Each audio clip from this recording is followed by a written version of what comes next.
All right, so I'm going to start off with the stock market here. This is the S&P.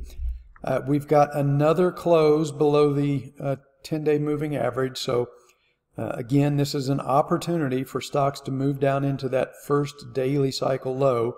We need to break this trend line. The previous move that looked like it was starting down into a daily cycle low was rescued by a dovish Fed last week. But I think that's starting to fade away. Again, a little bit early to confirm that this is finally the move down into the daily cycle low, but we are 36 days into this daily cycle. And if we can close below this trend line tomorrow or sometime this week, I think that would probably confirm it. And then the FOMC meeting will be next week. There was two possibilities. Either the FOMC meeting could be the trigger event for the cycle to top, or it's starting to look more like it's going to be a trigger for the cycle to bottom.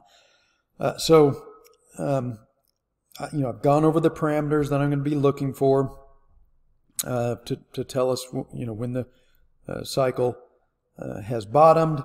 They usually retrace at least back to the 38 Fibonacci retracement. We've got a gap right here. I suspect that gap is going to get filled at the very least. But this is going to be your buying opportunity. I did get people I did offer them the option to buy a couple of puts on the stock market to play this move down into the cycle low. We got another base hit in the energy market this morning. And the metals, as I warned repeatedly for people, retail traders, they want to get rich quick, and especially precious metals traders. So they leverage too much, and then they can't survive a move down into a daily cycle low, or even a move into a half cycle low.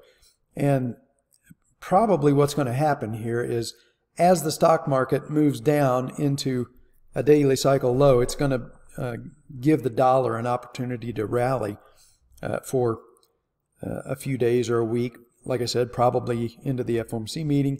That's going to open the possibility for commodities to correct. The cartel will have an opening to attack gold. They hit it pretty hard today. They managed to drive it back below the 200-day moving average, but these are going to be buying opportunities. Probably next week. Stocks may bottom a day or two ahead of the FOMC meeting, but I think generally speaking that FOMC meeting is probably going to be the trigger for the correction to end, and then the next leg up in the second daily cycle. The advancing phase of the second daily cycle should start at that point. That would presumably would roll the dollar over in another left translated daily cycle, and metals should bottom. The over leveraged gold bugs, they're going to panic and sell at the bottom. For the people that are paying attention and listening and learning, they understand what's happening, and they understand that you're going to get your buying opportunity in the metals here probably by the middle of next week, maybe earlier.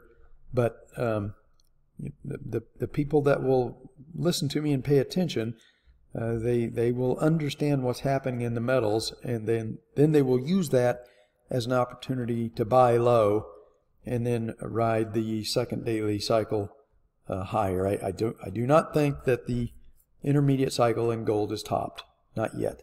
I'm looking for probably January, maybe even out to February before that intermediate cycle in gold tops. But we're going to have the cartel's going to use this opportunity, this bounce in the dollar, to attack gold, and they're going to fleece a bunch of gold bugs like they always do.